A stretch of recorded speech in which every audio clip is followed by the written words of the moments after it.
ሙሴ ለምን ትጮኻለህ? ምንድነው እጅ ላይ ያለው? እጄ ላይ ያው በትር በቃ እሱ መላ የሰጠው ታምር የሰራውበት ትናምር በዳ ላይ ጥለሆ ባባ አርጌልህ የነበረው ኪዳን የገባውልህ በእጅ ላይ ባለው ትልቁን ትከፍላለህ።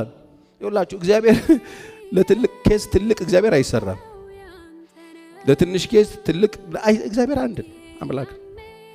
በጣም ለትልቅ ኬስ ትልቅ የሆነ ጦር መሳሪያ አይሰራም። ትልቅ ኬስ በትንሽ በትር ይከፈላል። ትንሽ በትር ሲደመር እግዚአብሔር ነው። እስቲ አሜን በሉ። ምንድነው በእጃችሁ ላይ ያለው? ይሄው በትር በለው። እግዚአብሔር እጆቻችሁ ላይ ባለው ነገር ዛሬ ፊት ለፊታችሁ የቆመውን መከራ ተሻገራላችሁ። ተሻገራችሁ የሚቀጥለው ዓመት እንዘምርበታለን። እስቲ አሜን በሉ። ምንድነው እጃችሁ ላይ ያለው? እቺ ትንሽ ነው ባዶ እኮ። ምንድነው ያለው? ዋናው ነገር ምንድነው ያለው? ባዶ ነው። አዎ ዝጊው በሩ። በባዶ የሚሰራ ዜሮ ማለት እኮ ነው። ዜሮ ሲደመር እግዚአብሔር ሚሊየንስ። እስቲ አሜን በሉ።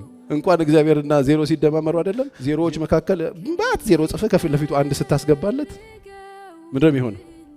እሺ 6 ዜሮ ጽፈ ዜሮ ነው አይደል?